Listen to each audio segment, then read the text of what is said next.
Challenging a decision.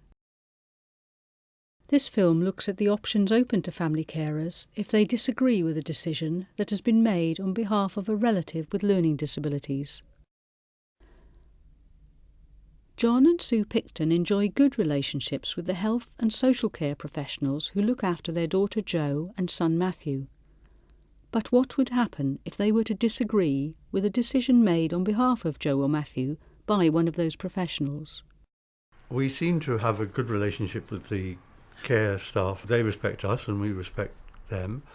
And so far, for the most part, we've had a fairly good relationship with medical personnel. And so it hasn't been a problem. Where it would be a problem is if there was a certain situation in which we thought, no, this is what should be done, and they said, no, that's what should be done. And then we would have no authority. Yeah. If a family carer disagrees with either an assessment that's been made of a family member's capacity to make a decision, or they disagree with what's in a person's best interests, if that person lacks capacity, there's a number of things they can do. Now, we all know that obviously disagreements occur between family carers and professionals, and between professionals amongst each other from time to time. And one would hope that people can come together and discuss what that decision was and trying to find some consensus. It may be, for example, that family carers simply weren't involved in the original decision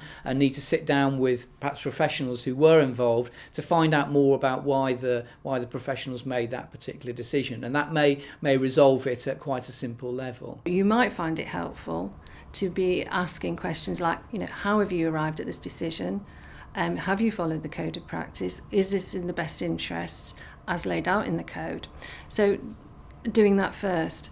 You might also find it helpful to go to the various bodies that there are that can give advice, such as if it's a learning disability, MenCap, there's the Alzheimer's Society, Citizens Advice Bureau. So all these people are very helpful. They not only will give you the advice over the telephone, they have websites and they have fact sheets, etc. So everything, you can actually inform and help yourself in that way.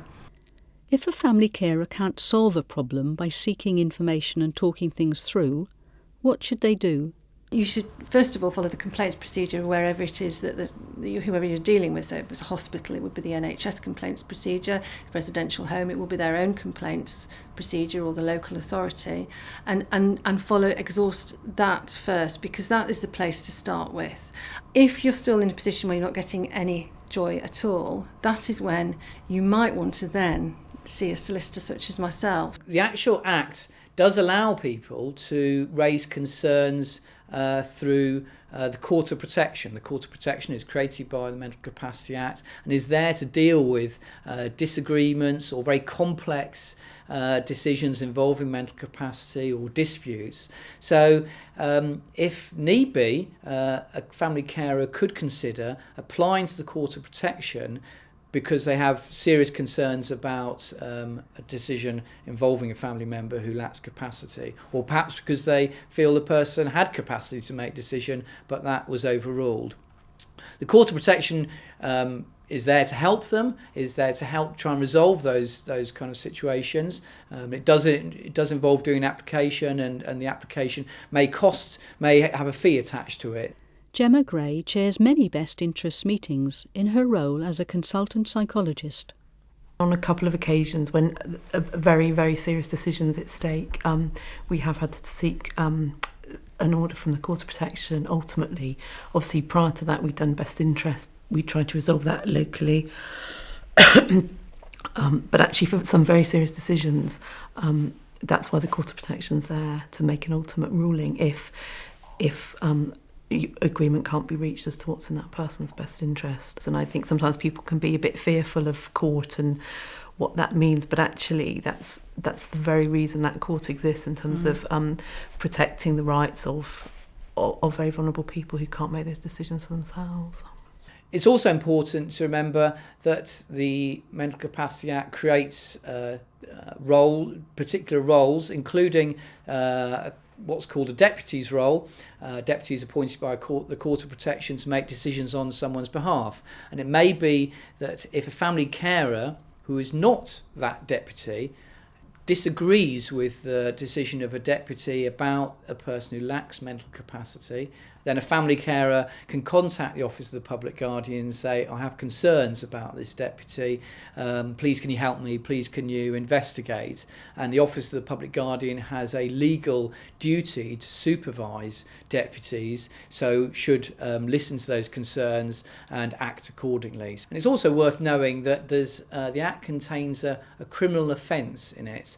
This is quite important because if a family carer is very worried about the care that someone is being given to the point where they think perhaps if they have a son or a daughter in some kind of supported accommodation or residential care, and they're very worried that that individual is being mistreated or being neglected by staff or by working in that setting, then the Act does contain a criminal offence of willful neglect or mistreatment. And that criminal offence applies to anyone of any age, even it applies to people below the age of 16 should they lack capacity. So that's an important safeguard in the Act as well.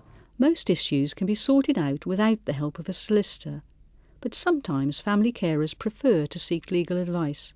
In this example, a family carer asked for Julie's help when she found that an independent mental capacity advocate, or IMCA, had been used to represent her relative in a best interest decision about moving home. A lady came to me and her younger brother had been moved from literally pillar to post in residential accommodation and had ended up in residential accommodation 30 or 40 miles away from the hometown, so the family couldn't go and visit him. He was quite distressed, didn't know why this had happened, and it transpired that it was partly as a result of the intervention of an IMCA,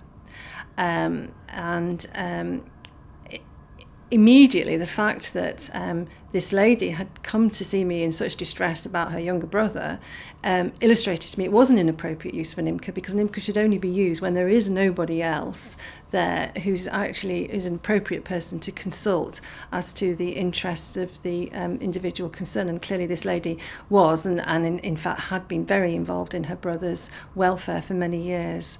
So on that point alone we were able to challenge the decision. It was just a question of looking at this and saying, you know, can we why have you approached it in this manner and you haven't followed the code of practice?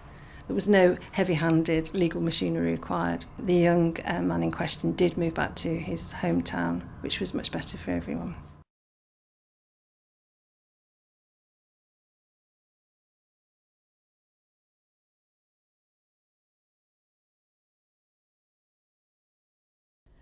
If this film has raised issues that you would like to talk about, the Family Carer Support Service will try to help.